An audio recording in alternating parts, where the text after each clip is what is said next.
पत्नी की हत्या में दोषी करार पति को जलपाईगुड़ी थर्ड एडीजे कोर्ट ने फांसी की सजा सुनाई है। पिछले 5 वर्षों से चल रहे इस विचाराधीन मामले पर जलपाईगुड़ी अदालत ने अपना फैसला सुनाया है।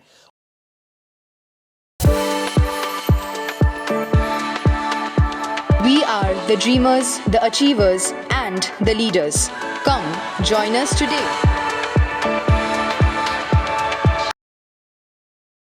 उल्लेखनीय है कि अप्रैल 2019 को आशीघर अंतर्गत चैनपाड़ा इलाके में लता दास नामक एक गृहिणी का सेफ्टी टैंक से पुलिस ने शव बरामद किया था, जिसके बाद हत्या के आरोप में पुलिस ने गृहिणी के पति गोपाल दास को गिरफ्तार किया था। इसके बाद यह मामला जलपाईगुड़ी थर्ड एडीजे कोर्ट में पहुंचा, जहां पर इस मामले की सुनवाई के दौरान 70 दिनों में पुलिस ने अपनी चार्जशीट जमा कर दी, जबकि 19 लोगों की गवाही भी दर्ज की गई। 5 वर्षों तक मामला चलने के बाद जलपाईगुड़ी थर्ड एडीजे कोर्ट ने पत्नी की हत्या के मामले में पति गोपाल दास को दोषी करार दिया। इसके बाद मंगलवार को अदालत ने गोपाल दास को फांसी की सजा सुनाई। इस विषय पर सिलीगुड़ी मेट्रोपॉलिटन पुलिस के डीसीपी राकेश सिंह ने पत्रकार सम्मेलन कर जानकारी दी। डीसीपी राकेश सिंह ने कहा कि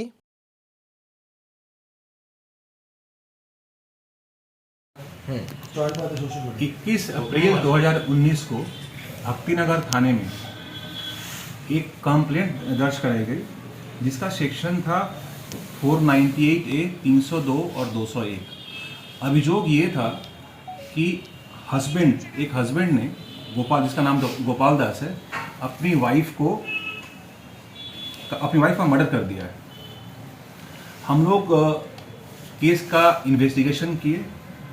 इन्वेस्टिगेशन के बाद में जितने भी हमारे साक्षी थे, जो पूछताछ हुई, उसके बाद में ये पता चला कि गोपाल दास ने फिर जब बाद में एडमिट भी किया कि उसने अपनी वाइफ को मार के एक सेप्टिक टैंक है वहां पर फेंक दिया है।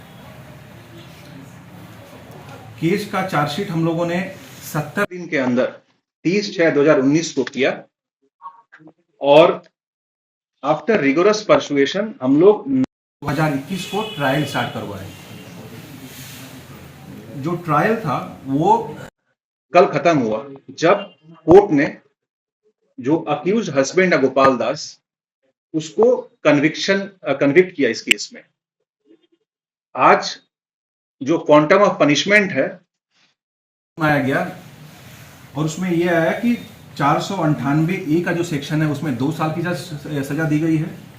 201 वाला जो सेक्शन है उसमें 5 साल की सजा दी गई है और जो 302 का सेक्शन जो मर्डर वाला सेक्शन है उसमें डेथ पेनल्टी दी गई है।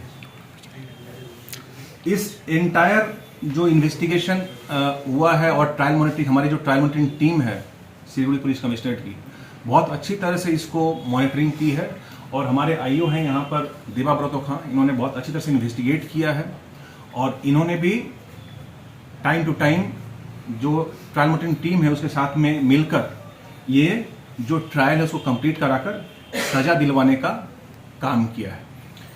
मैंने जैसे आपको बताया कि केस जो 21/4/2019 को नथिभुक्त हुआ था और हम लोगों ने चार्जशीट 70 दिन के अंदर में कर दिया था और केस का जो ट्रायल है वो स्टार्ट हुआ था 9/9/2021 को और जो पनिशमेंट आया ये आपका 9/12/2024 को आया है।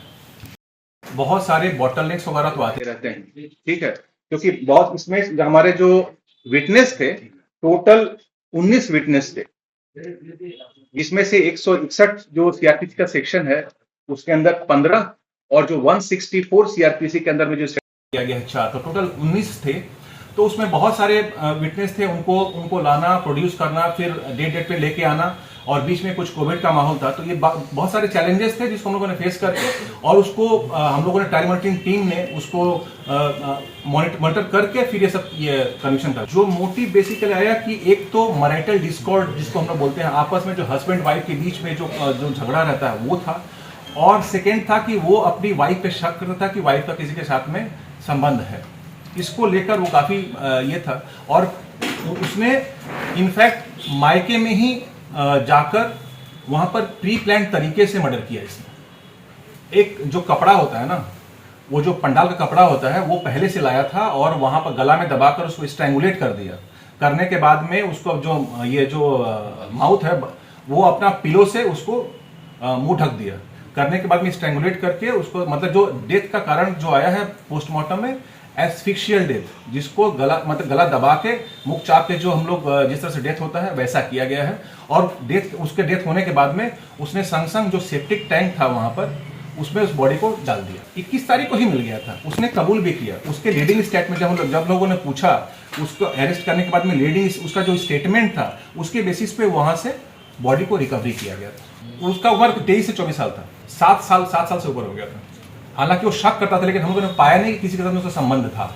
ये कई बार एविडेंस हम लोग के पास नहीं आया, लेकिन वो शक करता था उसके ऊपर। ये जो कन्विक्शन हुआ है इससे मैसेज यही जाता है कि अगर कोई क्राइम करेगा तो उसके साथ में जो कानून है उसके तहत सख्त से सख्त सजा दिलवाने का काम पुलिस करेगी।